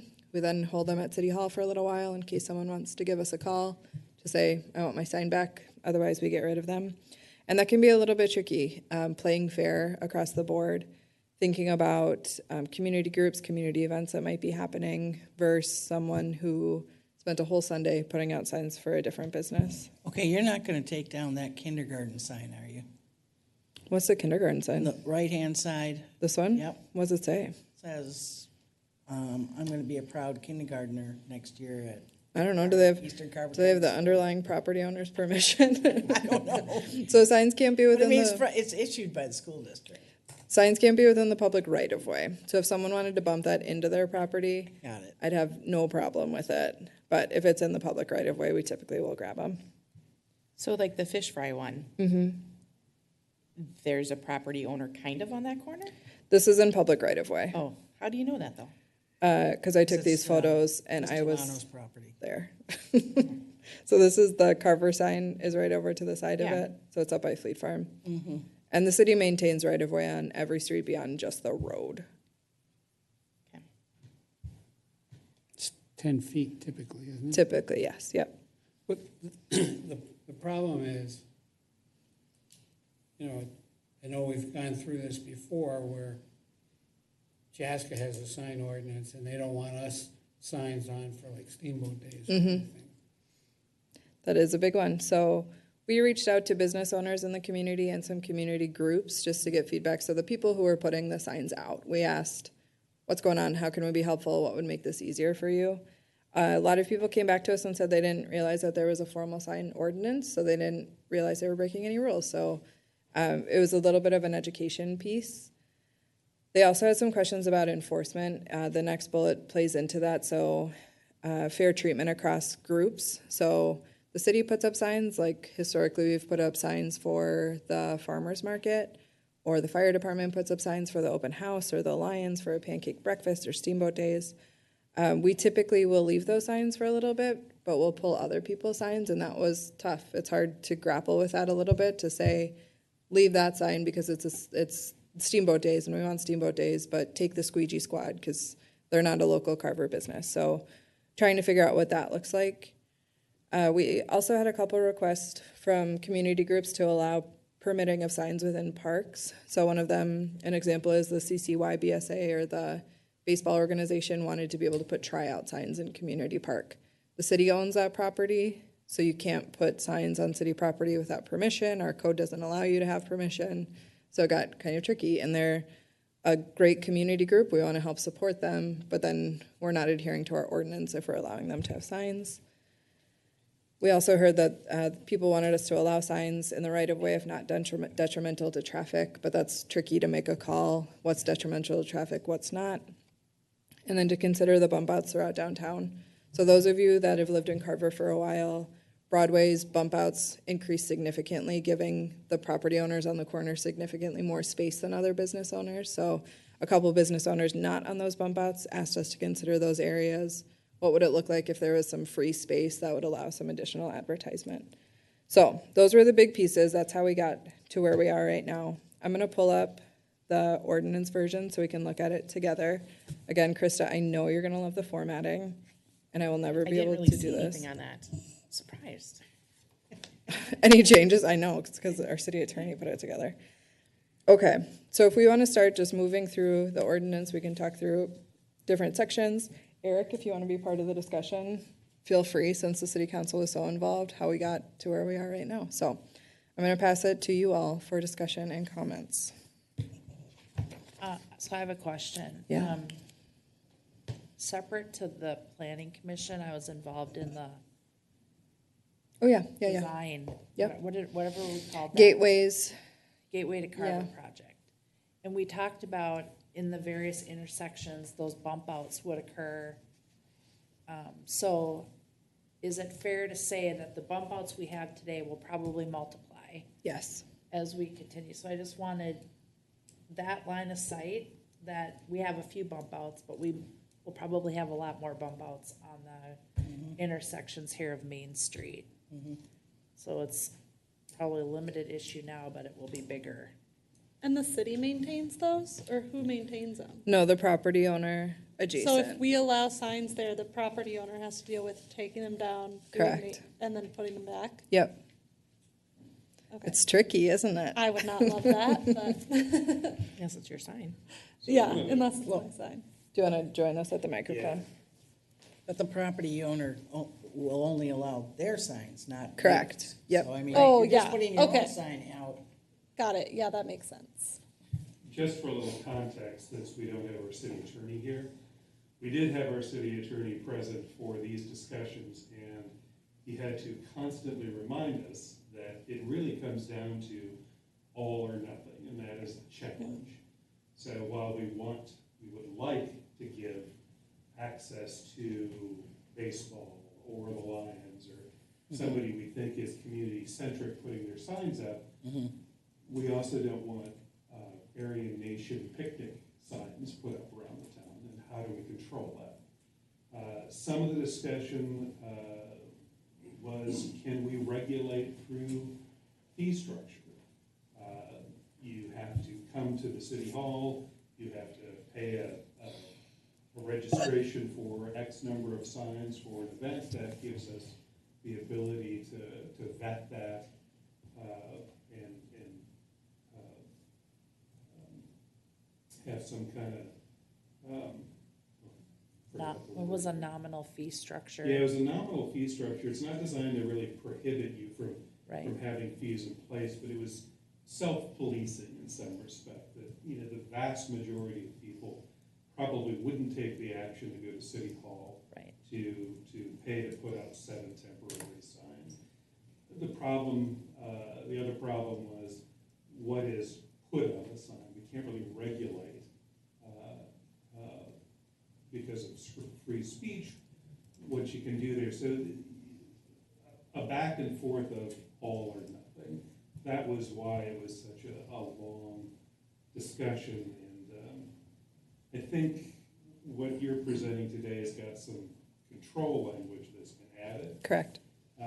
But those were the things we socialized already. Can we do this? Can we manage it through licensing?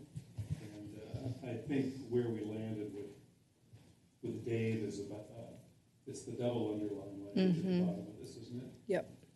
Yeah. So. This one. Yeah, right there. There's some more to.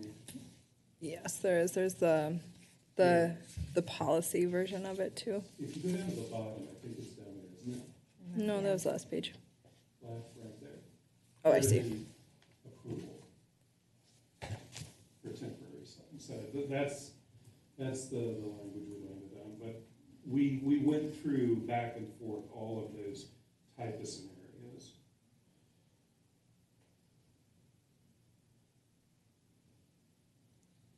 I had a hard time with one because the entire section about what temporary is was removed. And nothing else was put back in. Like, what is the definition of temporary? So that will likely fall in the definitions section of the Okay. code, so that's why it was removed here. But we had a long discussion about that at the city council level too. Like, what makes something temporary? Is it the material of the sign? So we had a robust discussion about that too. What about sign design in the historic district? Is that in here somewhere? So any sign that is permanently installed gets reviewed by the HPC and Okay. against the design guidelines. But like the A-frame signs that are proposed here for temporary signs don't require that same approval. Okay.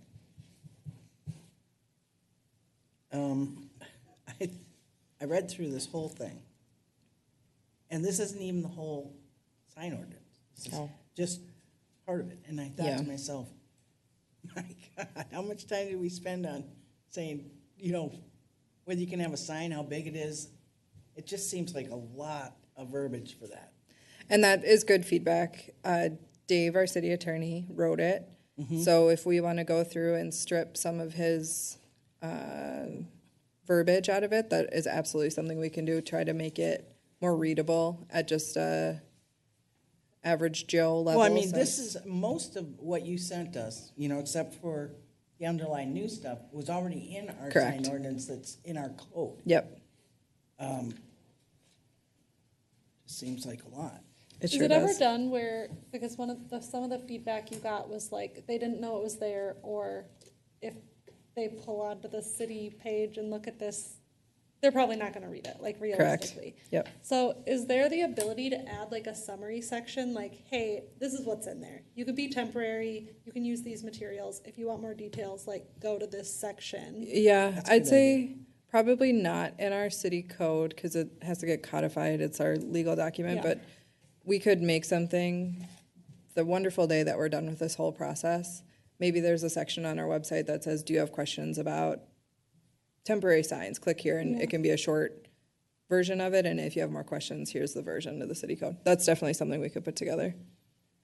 And does this align, I know you said Chaska has like, basically like tighter restrictions, it sounds like, right? Is that what you had said? No, I think Jim was just commenting that Carver folk put Steamboat Day signs in Chaska, which frustrates them, which I understand, like their fish fry sign frustrated us. So I'd say it's not a comparison to either, I'd say it's equal. But is this pretty like on par with what other cities around us are doing? Yes. So I reached out to like our peer cities that we consider, so Waconia, Victoria, Chaska, Jordan, et cetera.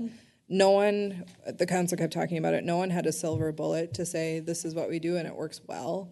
So related to temporary signage specifically, because it's tricky that you want some of it, some signs but not others, but it's all or nothing. You have to go one way or the other. We left it all in neighboring communities, hoping that they had already solved this for us. So Talking about it. we haven't found anyone who has. It's not going to be perfect, but it at least gives us the ability to allow some temporary signage on city property if someone gets a permit. Okay, I have a question. Number 5, signs allowed without a permit. No, so 5 and then B2. Non-governmental traffic control devices do not contain commercial messages provided that the sign shall not be larger than 4 feet square. The maximum height of the sign shall not exceed the placement of the directional blah, blah, blah, blah, blah, blah, blah. What kind of sign are we looking at? Is this? Can you tell me what page you're on? Oh, I'm on page 3.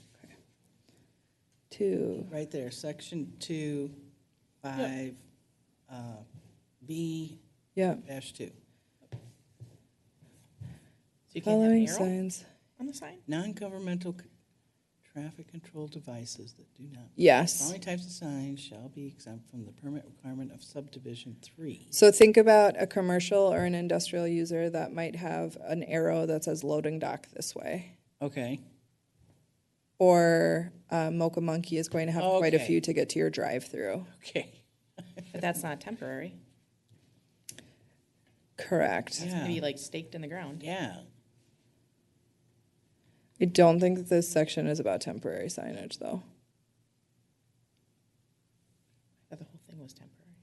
No. No, It it's says not. signs allowed without a permit. Yeah. Yeah, signs allowed without a permit.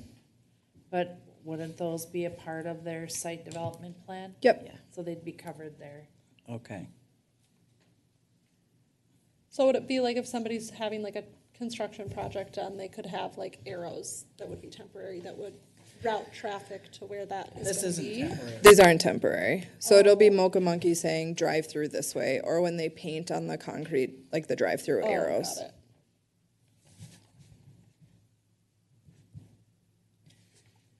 So I may have been an overachiever, but I listened to the work sessions. Should we give Definitely her a little? overachiever. Yeah. You're getting there next time. It was an interesting conversation, to say the least.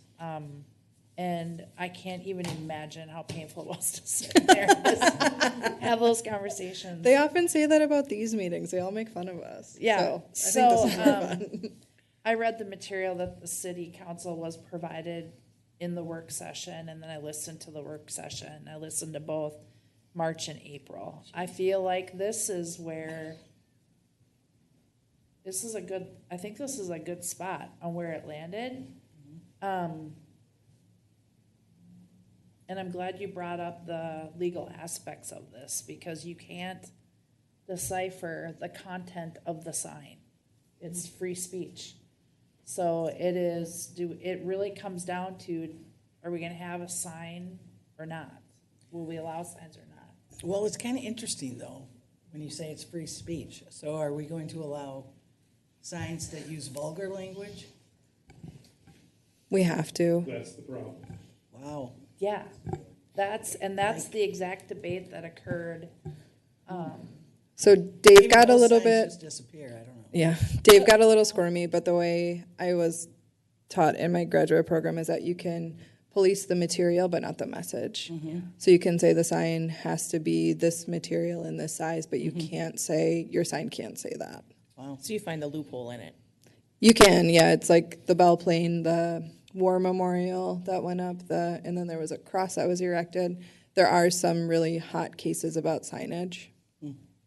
Okay. One other point to consider, and you probably got this from the work session, is that this, if we find that we have signs all over the place run amok, we can go back and we can change this. This is to give us the flexibility and allow for some temporary signage. And if we're wrong in our approach, we would change this. I feel like what we're gonna find is that nothing changes, because most people don't know it exists today. So, Yeah, like, there will definitely be a time, I feel like, when inappropriate signs will go up and it gets publicity and then it could go amok, but for the most part, I didn't even know this existed. Yeah. So like, most people are just gonna keep doing what they wanna do. and part of Forgiveness later. it selfishly is for staff, just to give us some clear guidelines of what to do. Yeah. Right. Because we'll get calls sometimes to say, hey, I had all those signs out, what happened to them? And we have to say, we pulled them, you were in violation of our sign code. Or at least now we can say, you can apply for a permit if you want to have some temporary signs. It gives us that Yeah. option to continue the conversation.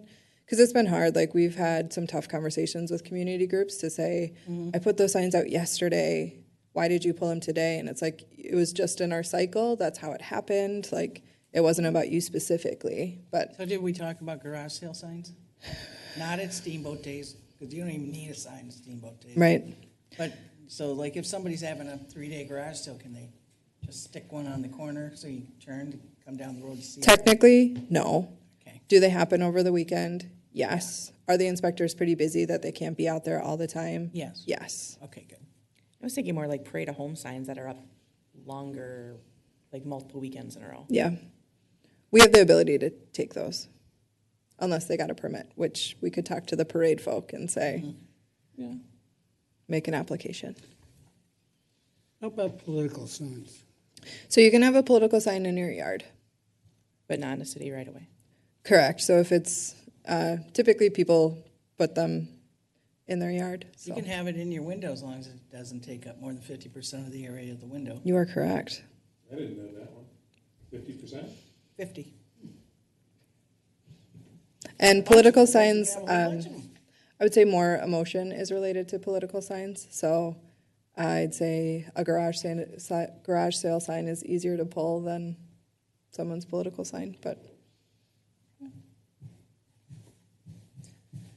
So right now, this is in front of us for informational purposes, correct? And then in front of the literature packet here, public hearing on this issue in front of the planning commission. So I have a question, I guess, I don't know if it's more appropriate for Cindy or for Eric, but I'm having a hard time understanding what's the touch point with this issue with the planning commission. Is it the permanence of some of these signs is where it falls into this issue falls in the scope of purview of the planning commission? Or is it something so it's strictly because it's in the zoning code. So anything that gets touched in the zoning code, the planning commission has to look at. so signage for designs and so on? Correct. And I will say the city council has cooked this issue. They've talked about it for a really long time.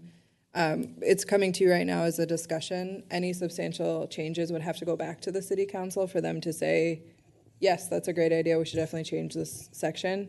If there was feedback or parts you didn't understand, we're happy to take that. But I would say the city council generally is in a good spot with this.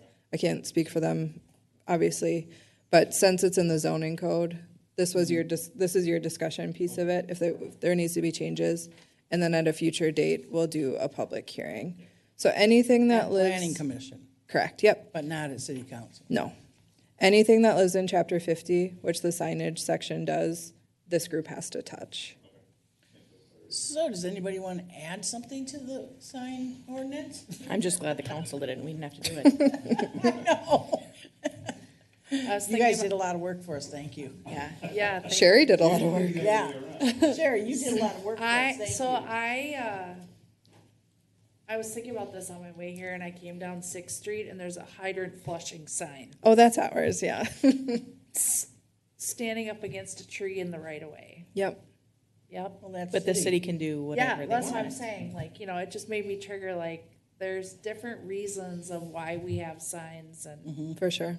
We've talked a lot at a staff level too about making sure our logo is on any city sign. We haven't historically, so like the farmers market signs that were out previously, they didn't have the city logo. So I could see someone that looked at that and said, why can that sign be on city property? Why can't mine? Yeah. So we're gonna work to make sure all of our signs have our logo. So then it's a little bit clearer to people of like, oh, that's a city sign on city property. Yeah.